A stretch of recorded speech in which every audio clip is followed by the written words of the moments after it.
తెలిసితే మోక్షము తెలియకున్న బంధము. మీ పేరేంటమ్మా? సురేఖ మేడం గారు అడుగుతున్నారు, ఆత్మజ్ఞానం కలిగిన వ్యక్తిని గుర్తించడం ఎలా? ఎవరన్నా చెప్పండి, పోనీ దీనికి ఆన్సర్ మీలో ఎవరన్నా ప్రయత్నం చేయండి. ఆత్మజ్ఞానం కలిగిన వ్యక్తిని ఎలా ఐడెంటిఫై చేయాలి? అతని బిహేవియర్ నీ ముందు చాలా జాగ్రత్తగా బిహేవ్ చేస్తాడు, ఆయన నటిస్తాడు. తప్పు. ఎవరి దగ్గర అయితే మనం కూర్చున్నప్పుడు ఆలోచన ప్రశాంతంగా మనసు ఉంటుందో వాళ్ళు. నీకు బాగా నచ్చిన వ్యక్తి ఒకడు ఉన్నాడు, వాడి దగ్గర కూర్చుంటే ప్రశాంతంగా ఉంటది. అది కాదు. ఒక దివ్య జ్ఞాన అనుభవం పొందిన వాడు ఒక జ్ఞానిని గుర్తుపట్టాలంటే ఏం చేయాలి? ప్రశాంతత, మాటలు, వేషము, వాళ్ళ యొక్క నీట్నెస్. అబ్బా, ఇప్పుడు చెప్పారు మీరు కరెక్ట్ గా. ఒక ఆత్మజ్ఞానిని గుర్తించాలంటే మీరు ఆత్మజ్ఞాని అయి ఉండాలి, లేదా గుర్తించలేరు. గుడ్డి వాళ్ళు మీరు.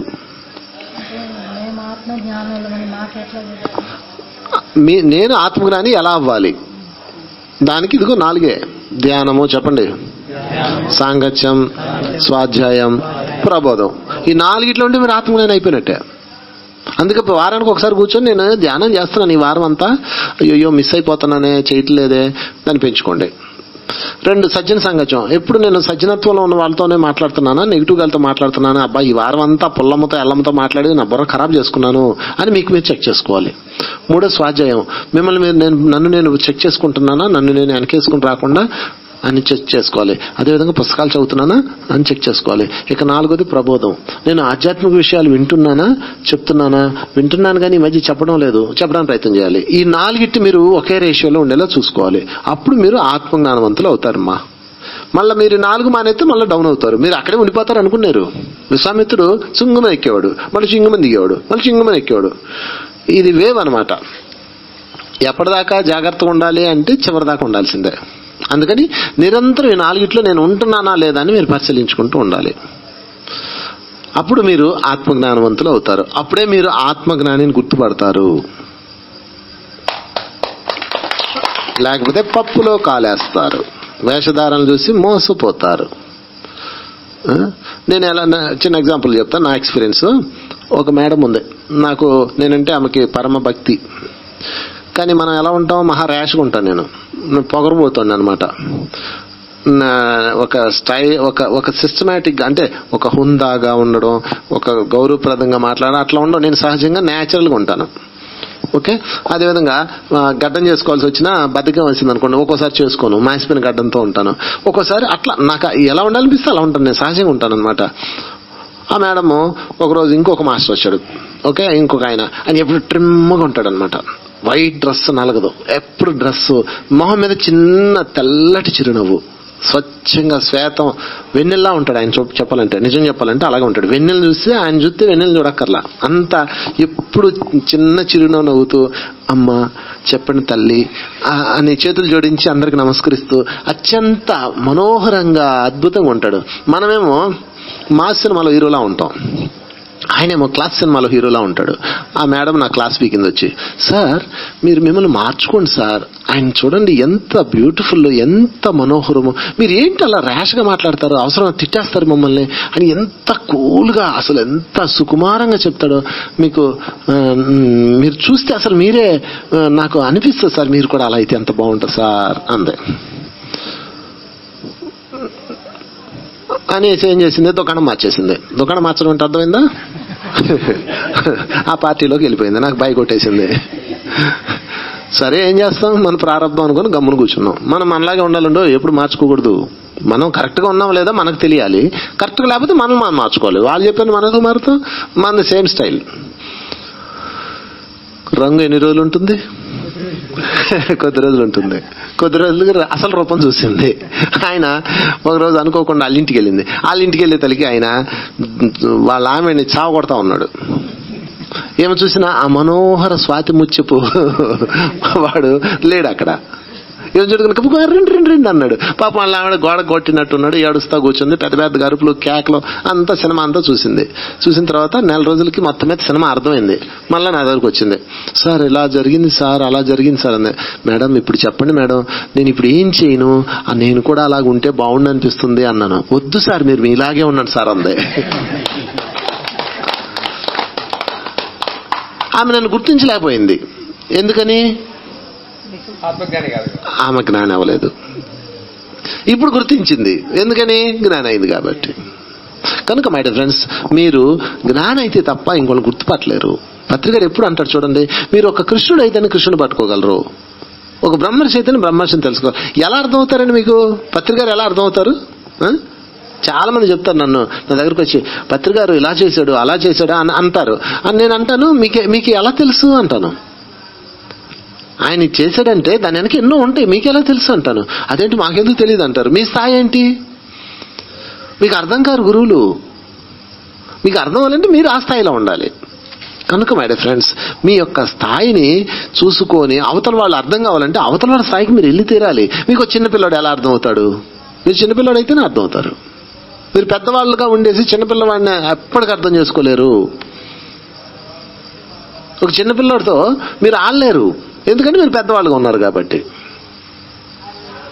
మీరు ఒక కుక్కని ఎలా అర్థం చేసుకోగలరు?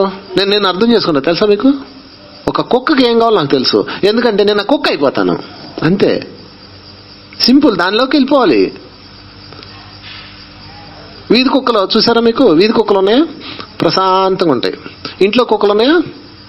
గైగైగా నడుస్తుంది. మొన్న ఒకళ్ళ ఇంటికి వెళ్ళాను. ఒకళ్ళ ఇంటికి వెళ్ళే తల్లికి ఒక కుక్క ఉంది, గొలుసు కట్టేసి ఉంది అనమాట. అది నన్ను చూడగానే ఈ 1000 జన్మల శత్రువు నరిచినట్టు అరిచేస్తా ఉంది. ఆమెను అడిగా, నన్ను చూసి అరుస్తుందా అందరిని అరుస్తుందా అంది. ఎవడు రాని అది దాని గోల బళ్ళపోతున్నాను సార్ అంది. నేను అప్పుడు ఏం చెప్పానంటే, ఆ కుక్క ఎందుకు అరుస్తుంది నీకు అర్థమైందా అంది. అన్నాను. ఏం అర్థం కాలేదు సార్ అంది. నీకు నీ జీవితంలో సంతోషం ఉందా, స్వేచ్ఛ ఉందా, మీ ఆయన నేను బయటికి పంపిస్తున్నాడా అన్నాను. లేదు సార్, నన్ను ఆడికి పంపడు సార్, క్లాసులకు రావడం కూడా అవట్లేదు సార్, ఈ మధ్య ఇల్లుకి వెళ్తే కాళ్ళు ఎరకొడతాను అంటున్నాడు సార్ అందే. అది ఎందుకు వచ్చింది ఆ దరిద్ర పరిస్థితి నీకు తెలుసా అన్న. ఎందుకు వచ్చింది సార్ అందే. నువ్వు ఆ కుక్కను కట్టేసి దాని స్వేచ్ఛని, దాని ఆనందాన్ని, దాని సౌఖ్యాన్ని నాశనం చేసావు. అదేంటి సార్, దానికి నేను ఎలాంటి ఫుడ్ పెడతాను తెలుసా అందే. కానీ దానికి నువ్వు ఇవ్వాల్సిన అన్ని ఇవ్వలేవు. అది వీధి కుక్కలతో పాటు ఈమెను పరిగెట్టాలని దాని కోరిక. కుక్కల్లో ఇంకొక ఆడకుక్క ఉంటుంది, దాని గర్ల్ ఫ్రెండ్ ఉంటుంది. ఆ గర్ల్ ఫ్రెండ్ ఇచ్చే సౌఖ్యం నువ్వు ఇవ్వగలవా? మేము అప్పుడప్పుడు క్రాసింగ్ తీసుకెళ్తామండి అంటది. తప్పండి అవన్నీ. నేను దాన్ని చూడగానే చెప్పేసి దీనికి అర్జెంటుగా క్రాసింగ్కి తీసుకెళ్ళని చెప్పాను. మీకు అర్థమైందా? దాన్ని తీసుకెళ్ళాలి, లేకపోతే పిచ్చెక్కిపోతాయి అవి. జంతువులు ఎందుకన్నా అరుస్తే పిచ్చెక్కుతాయి అనుకున్నారు? వాటికి స్వేచ్ఛ లేదు, వాటికి సౌఖ్యం లేదు, వాటి సంతోషాన్ని మీరు అరించి వేశారు మీ ఆనందం కోసం. అది కారమై పట్టుకుంటుంది. అందుకే దయచేసి ఎప్పుడు ఏ కుక్కనే, ఏ పావురాల్ని, ఏ జంతువుల్ని బంధించకండి. పెంచుకోడు కావాలంటే. అది వస్తే అన్నం పెట్టండి, వెళ్ళిపోతే వెళ్ళిపోమనండి అంతే. తాడేసారా మీ మెళ్ళ తాడు పడుద్ది. చేపల తొట్టిలో చేపల్ని ఎంత తొట్టి పెడతారు, 4 చేపలు వదులుతారు. అది ఎంత కష్టమండి దానికి. దాని జీవితం అంతా 2 అడుగులు గ్యాప్లోనే తిరుగుతూ ఉండాలి దాని జీవితం అంతా. చేప ఎంత స్వేచ్ఛగా తిరగాలనుకుంటుంది. రామదాసు ఎలా చేసి అలా చచ్చాడు. జైల్లో పడ్డాడా లేదా? కారణం ఏంటి? రాముడు చెప్పాడు, చిలకన పంజంలో బంధించాడు. మరి మనకేమవుతుంది? కనుక మై డియర్ ఫ్రెండ్స్, ఎప్పుడు కూడా మీరు ఒక జంతువు అర్థం కావాలంటే మీరు జంతువు అవ్వాలి. అలా దాని లోపలికి వెళ్ళాలి మీరు. ఒక పిల్లవాడు అర్థం కావాలంటే పిల్లవాడు అవ్వాలి. ఒక చెట్టు అర్థం కావాలంటే మీరు చెట్టు అవ్వాలి. లేకపోతే ఏదో అర్థం కాదు మీకు. ఒక కోడలు అర్థం కావాలంటే నువ్వు కోడలు అవ్వాలి. మీ కోడలు మీకు అర్థం కాలేదు ఎంతవరకు. మీ అత్తగారు మీకు అర్థం కాలేదు ఎంతవరకు. అర్థం అవ్వాలంటే మీరు అటు వెళ్ళాలండి. ఎందుకు ఆమె అలా అంటుంది? ఆమె పరిస్థితి ఏంటి, ఆమె స్టేజ్ ఏంటి, అన్నీ చూస్తే అప్పుడు అర్థమవుతారు. ఏ వ్యక్తి అయినా మీకు అర్థం కావాలి అంటే వాళ్ళని మీరు ఆ స్థాయిలోకి వెళ్లాల్సిందే. కనుక ఫైనల్ గా మనం ఏం చెప్పుకున్నాం? ఒక జ్ఞాని అర్థం కావాలంటే, జ్ఞాని ఎవరో తెలుసుకోవాలంటే మీరు కూడా జ్ఞాని అయి తీరాలి. ఒక దొంగ అర్థం కావాలంటే మీరు దొంగ అవ్వాలి. అది సమస్య ఇక్కడ. అందుకే మనకు దొంగలు అర్థం కారు. వాడు ఎందుకు చంపాడండి? వాడు అలా ఒక తాగుబోతాడు అర్థం కావాలంటే మీరు తాగుబోతు అవ్వాలి. నాకు తాగుబోతాడు అర్థం అవుతాడు. ఎందుకని? అలాగని నేనేం తాగను. నేను ఈ జన్మలో ఇంతవరకు మందు మొట్ల.